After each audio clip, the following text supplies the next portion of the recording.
Sabe aquela sensação de conversar com alguém e do nada a energia vai embora, parece que a pessoa drenou tudo? Pois é, hoje a gente vai mergulhar nisso para entender por que acontece e, o mais importante, como é que a gente pode se blindar. Bora lá! Quem nunca passou por isso, né? Aquele esgotamento total depois de um simples papo. É uma coisa que frustra muito, de verdade. Mas e se a solução não estiver em tentar mudar a outra pessoa? E se a chave estiver bem aqui, com a gente? Para guiar a gente nessa conversa, vamos pegar emprestado o olhar da doutora Irene Strauss-Cohen. Ela é uma psicóloga com umas ideias, olha, fascinantes sobre como a gente pode transformar nossas relações e, de quebra, sair dessa muito mais forte.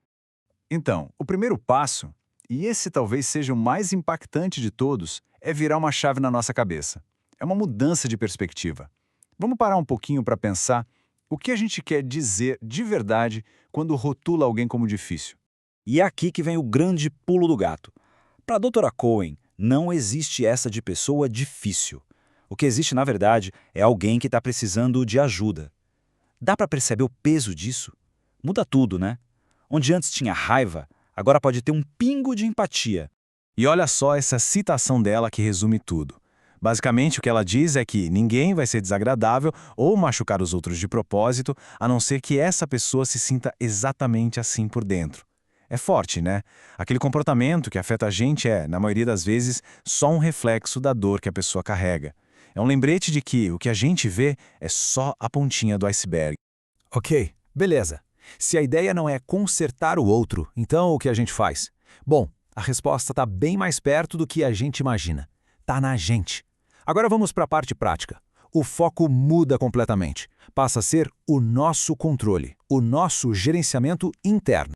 A gente tem aqui um contraste bem claro, né? De um lado, o nosso instinto, que é o quê? Tentar consertar, mudar, fazer o outro feliz. Do outro, a estratégia que funciona. Gerenciar a nossa ansiedade, as nossas reações perto deles. É uma proposta quase revolucionária da doutora Cohen. E é exatamente nesse ponto que a gente pega o poder de volta.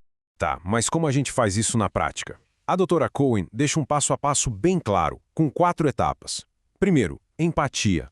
Tentar entender de onde aquela pessoa vem, sabe? A história de vida dela. Segundo, autocontrole. Focar em gerenciar a nossa própria ansiedade. Manter a calma, se ater aos fatos. Terceiro, aceitação. Aceitar a pessoa como ela é e se livrar desse peso de querer mudá-la. E o último, que é fundamental, autoconhecimento.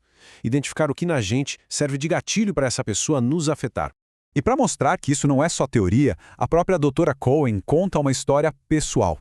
Ela disse que o dia que ela aceitou que não era responsável pela felicidade dos familiares dela, nossa, foi um alívio. Isso só mostra que todo mundo passa por isso, né? Até os especialistas. Certo, a gente já tem a estratégia na mão. Mas para colocar ela em prática, a gente precisa da ferramenta principal, a nossa força interna.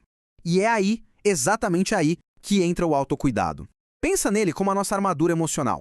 A doutora Cohen também ajuda a gente a identificar alguns traços comuns, uns padrões de comportamento.